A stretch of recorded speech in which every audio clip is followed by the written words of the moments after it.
исәнмесез? Калын журналларны укыйсызмы? Татарча калын журналларны?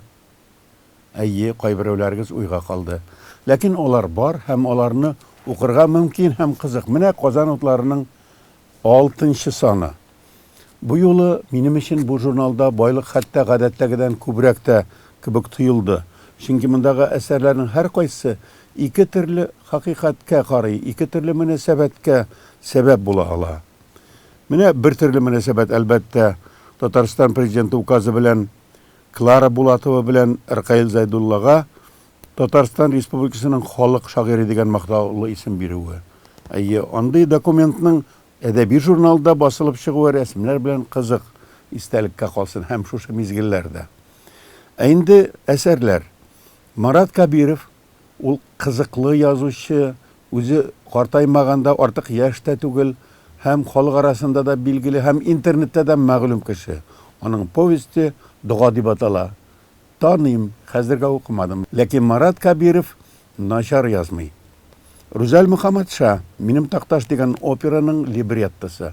Менә монсы әлбәттә сезнең истә калырлык, чөнки бу опера яңгырады Тинчурин театры бинасында.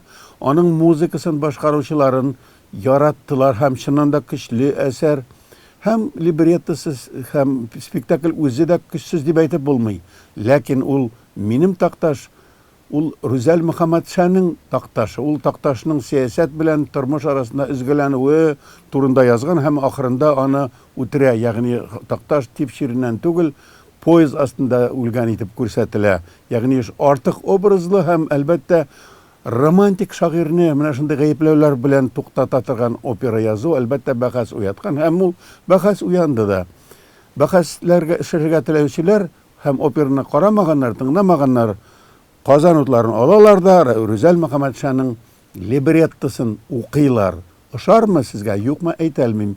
Миңа әсәрнең менә бу истәлек ягы ошамады, ләкин һәр хакыйкатьнең ике төсмере була. Башка фикерләрендә беләсе иде. Ринат Мөхәммәдиев Ак кагаз нидән саргая? Әдәбият галиме турында романның икенче бүлеген укыйм. Сез дә укыгыз, чөнки бу зыялыларыбызның язмышы турында һәм чын тормышка нигезләнеп язылган.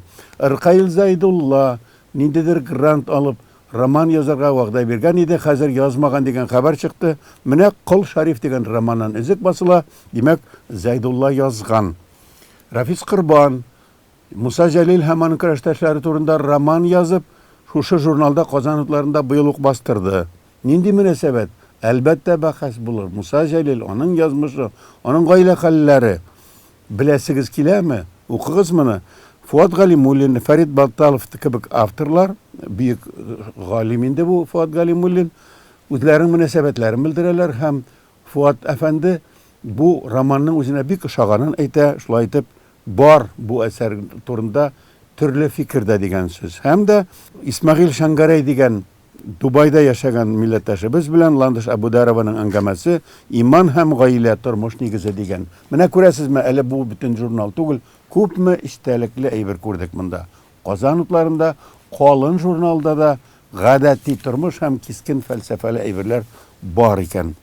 Мәдәни җомга шулай ук ул шушы журнал укучысы кебек үк әзерлекле кешеләрдән таләп итә, әзерлекле укучыларны.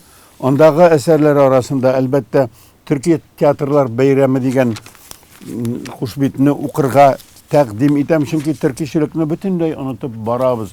Яшьләр белми дә ни өчен ул төркичелек, төрки халыклар безнең кардәшләребез. Ә бит атна буе Казанда яттылар. 30лап республикадан килгән һәм төбәктән килгән театрлар уйнадылар. Минзәлә театрының Салкын кын дигән әсәре монда бар. Оча торган табиб дигән Таҗикстан әсәре. Төркмәнстаннан Ләйлә Мәҗнүн, бер Камал театрында, бер Казанда уйналган әсәрләр булар. Таҗикстан, Салават исемендәге Дагыстанның Кумык музыкаль театрының Көлмәл көлке түгел дигән әсәре. Салават шәһәренең театры Глумов. Үзбәкстаннан Иман дигән спектакль, Минзәләдән Салкын кын дигән спектакль, Казакъстаннан Кыз Җибәк дигән спектакль, Мостай Карим якыннагыдагы Офык дигән спектакль Башкортстаннан һәм Нәүрүз Үзбәкстаннан һәм башка дәвамы Төрки театрлар бәйрәме турында зур язмалар бар. Гомумән мәдәни җомга мәдәни кешеләр өчен бу юлы анда ниндидер артык кискен скандаллы әйберләр дип әйтмәс идем, ләкин мәдәният турында белергә теләгән кешеләр күбрәк булсын иде. Ватаным Татарстанда да шулай ук салмак әйберләр һәм анда да дөрес фикерләр, ләкин мин игътибар итәр идем. Вице-премьер Марат Гатаулы Әхмәтовның юбилее турында зур әңгәмә бар. Шулай ук һәм бигрәк тә монда игътибарыбызны җәлеп итә инде Фуат Садыйровның Сабантуй яшәсен дигән язмасы. Әлбәттә, Сабантуй турында уйлаганда бу лауреат, язучыбыз тәнкыйть күзеннән карый. Ягъни авылдагы гади Сабантуйлары, гади халык, гади тыйнаклык, халык традициялары сакланамы ди. Ягъни хәзерге Сабантуйлар алар бик шәп, ләкин сагынабыз чын Сабантуйларын, тавыш-тынлык, хәтта дөмбердәткән музыка тавышлары түгел, тынлыкта үләнгә аяк белән баскан тавышлар ишетелгән Сабантуйларны сагынабыз. Фуат Садыйров шулай итеп Сабантуй яшәсен ди һәм милли бәйрәмнең асылын эзли. Шул ук темага безнең гәҗиттә дә бар бит.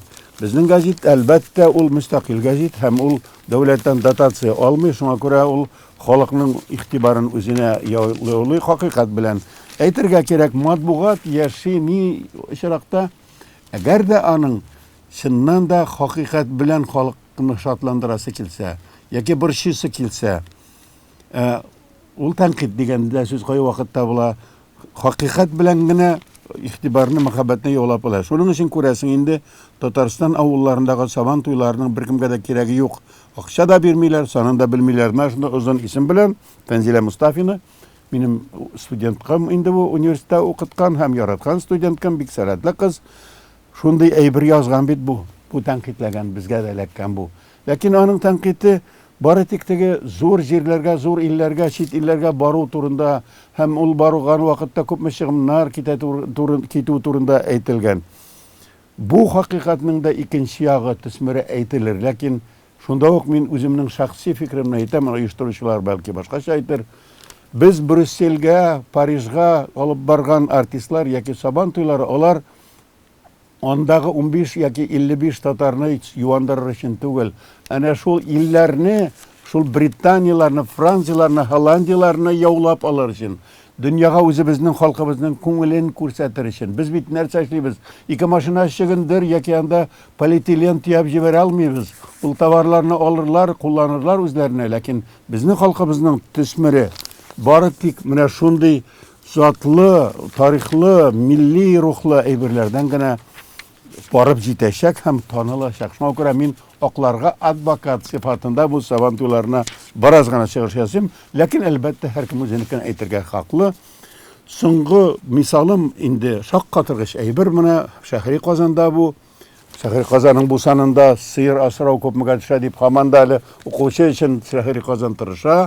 Казанлылары арасында күпме кеше сыер тотадыр, ансының укучыларны күрәсең авылдан изди Шәһри Казан, ләкин авылда бит аның сыер турында мәгълүмат көтмиләрдер. Мөгаен анда милләт турында, мәдәният турында көтәләрдер. Шәһри Казанны яратучылар арасында бар. Ярый ансы сыер турындагысында укучы булыр, ләкин телефон турында. Менә монсы 100% йөрәккә чәнчә торган әйбер. Менә минем йөрәккә эләкте. Ягъни бу баланы телефон куллыгыннан тартып алып буламы дип яза.